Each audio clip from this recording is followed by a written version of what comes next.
Okay, boys and girls, Standard 9, Subject English, Unit 5, રાણી કી વાવ. જે આપણે continue છે. લાસ્ટ પીરિયડની અંદર, લાસ્ટ એપિસોડમાં મેં તમને યુનિટ શરૂ કરાયું અને 2 પેરેગ્રાફ કરાવ્યા. અને પાર્ટ 1 જે આનો છે એના મેં તમને સ્પેલિંગ આપ્યા. આપણે બનાવેલા પાર્ટ 1 અને પાર્ટ 2 છે. આપણે જે એક્સપ્લેનેશન કરીએ છીએ એમાં આગળ આપણે લાસ્ટ પીરિયડમાં જોયું કે રાણી ઉદયમતીએ કેવા સંજોગોમાં અને શા માટે થઈને આ સ્ટેપવેલ રાણી કી વાવ બનાવવાનું શરૂ કર્યું.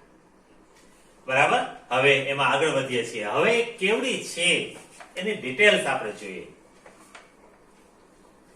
ક્વીન સ્ટેપવેલ, પેજ નંબર 48, ત્યાંથી જ આગળ વાંચીએ છીએ આપણે. Queen stepwell or Rani ki Vav is 7 storage structure.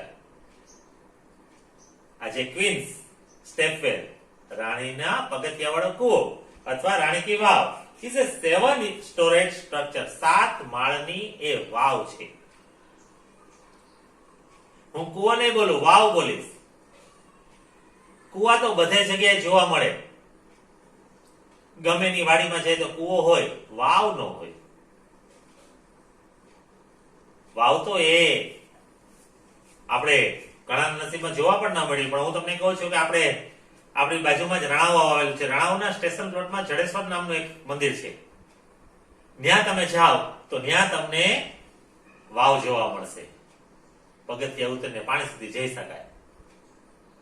એટલે ક્યારેક રાણાવાવ જાઓ તો આ મંદિરે જઈને ત્યાં વાવ જોજો. પાણી સુધી તમે ટેસ્ટથી જઈ શકો.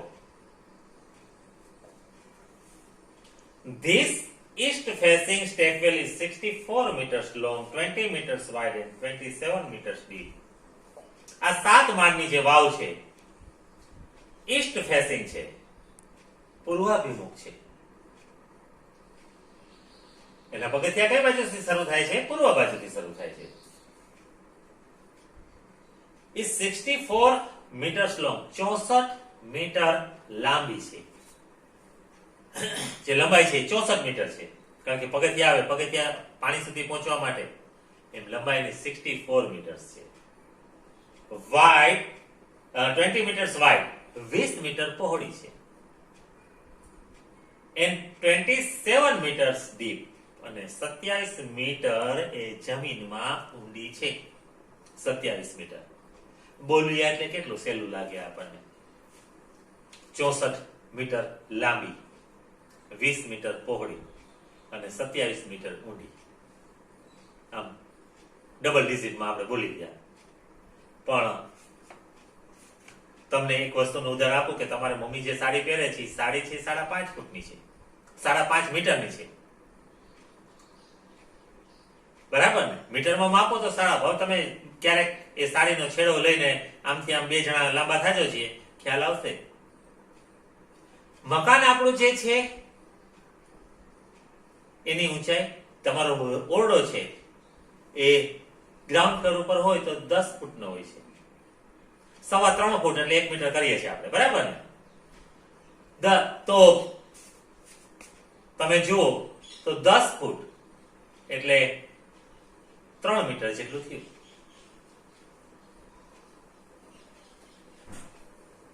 બીજો માળ હોય તો 9 ફૂટનો જ બનાવીએ છીએ આપણે.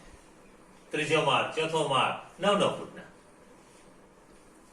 કહેવાનો અર્થ એ છે કે આપણે 4 માળનું આપણું બિલ્ડિંગ છે, પણ આપણે એને 9 તેરી 27 ને 10 એમાં ઉમેરીએ તો 37 ફૂટ થયું.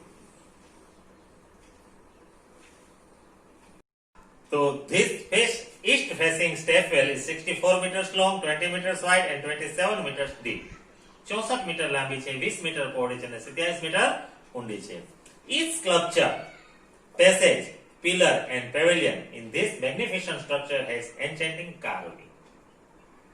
આ જે બાંધકામ છે એમાં સ્કલ્પચર્સ મતલબ જે જે કંઈ શિલ્પ બનાવવામાં આવેલા છે, પેસેજ પરસાળ બનાવવામાં આવેલી છે, પિલર સ્તંભો ઉભા કરવામાં આવેલા છે, એન્ડ પેવેલિયન બેસવાની જગ્યા, બાલ્કની જેને કહીએ, એ બધા કેવા છે?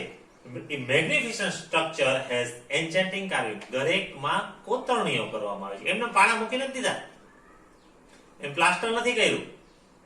પથ્થર છે અને જૂના બાંધકામમાં આ વાવમાં તમે જુઓ તો કે પ્લાસ્ટર ન હોય, એક પથ્થર ઉપર બીજો પથ્થર મૂકેલો હોય અને એ સમયનો એવો કોઈ પદાર્થ હશે કે જેના દ્વારા બે પથ્થરો ચોટી જતા અને માત્ર પથ્થરો જ દેખાય.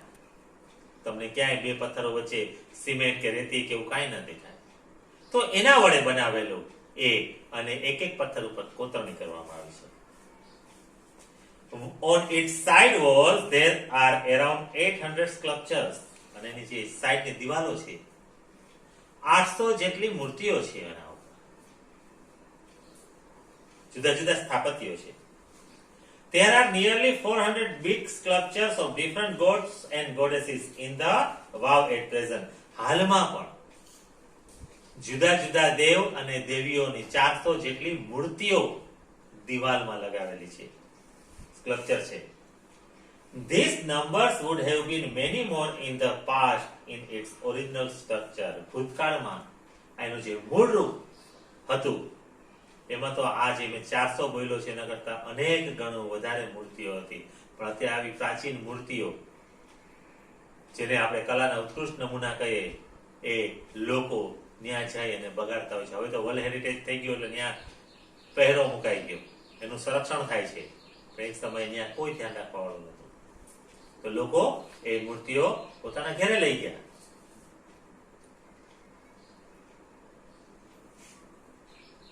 Each story has a narrow corridor for the visitors to appreciate beauty of sculptures and carving engraved on the walls. અને દરેક માળ ઉપર મુલાકાતીઓને ચાલવા માટે એક નાનકડી પરસાળ છે કે ત્યાંથી ચાલતા ચાલતા આ અદ્ભુત સ્થાપત્યો જોઈ શકે અને કોતરણી કામ જોઈ શકે. Even the pillars of the wow are not exception to it. વાવના જે પિલર છે, પિલર એટલે જેના સ્ટ્રક્ચર ઉપર, પિલર સ્ટ્રક્ચર ઉપર આખી બિલ્ડિંગ ઊભી કરી હોય એ વાવ પણ એના પિલર સ્ટ્રક્ચર ઉપર ઊભી થયેલી છે. એને પણ છોડવામાં આવેલા નથી એમ કે છે, મતલબ એના ઉપર પણ કોતરણી કરવામાં આવી છે. They display splendid artistic marvel on the stone. અને એ દર્શાવે છે, ડિસ્પ્લે કરે છે માર્વેલ, ભવ્યતા, સ્પ્લેન્ડિડ આર્ટિસ્ટિક, એક અતિશય સારામાં સારી વખાણવા લાયક એવી કલાત્મકતા એ ભવ્યતા દર્શાવે છે. In fact, the wow is solely dedicated to Vishnu. આમ જુઓ તો આ વાવ છે એ માત્ર વિષ્ણુને સમર્પિત કરેલી છે. ભગવાન વિષ્ણુ જેને કહે છે આપણે. One can find Vishnu in different shapes and postures. દરેકને ત્યાં વિષ્ણુના જુદા જુદા અવતાર અને પોસ્ચર, અંગ મુદ્રાઓ જેને કહીએ જોવા મળે છે ત્યાં. આફ્ટર વિષ્ણુ, વિષ્ણુ પછી બીજા કોઈ ભગવાન હોય તો કયા છે? Next important statue ease of Parvati. Vishnu પછી જે બીજું સ્થાપત્ય છે, મૂર્તિ છે એ પાર્વતીની જોવા મળે છે. Nearly 15 galleries have the sculpture of Parvati.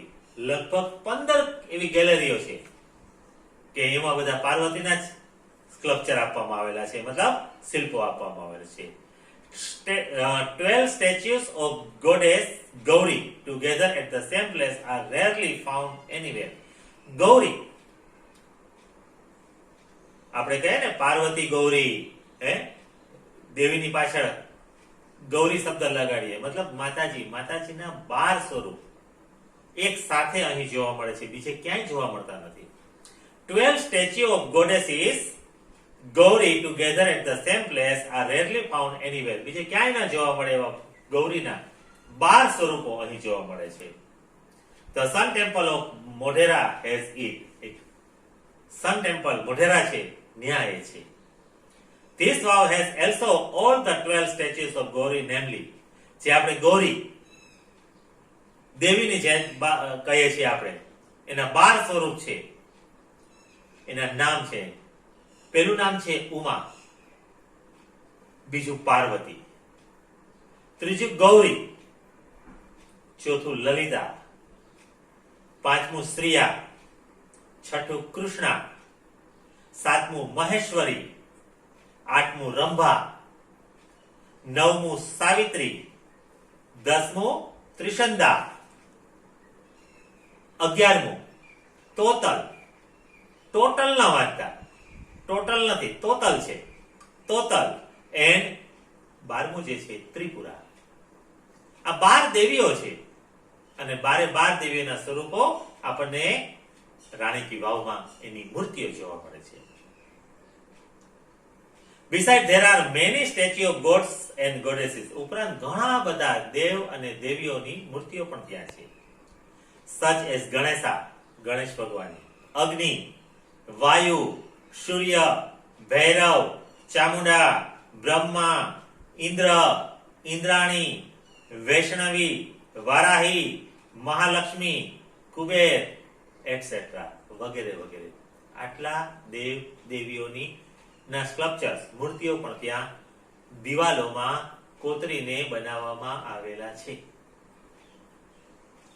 તો કેટલી ભવ્ય આ વાવ છે. આજના પીરિયડમાં આપણે અહીં સુધીનું રાખશું. બરાબર. હવે હું તમને હોમવર્ક આપું છું.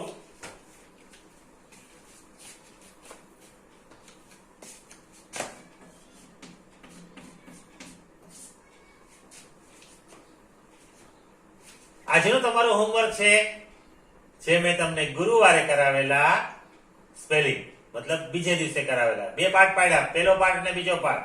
તો આજે આપણે લખશું પાર્ટ 2, સ્પેલિંગ.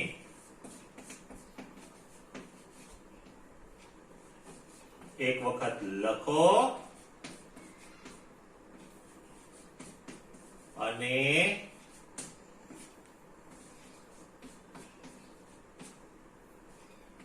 મોઢે કરો.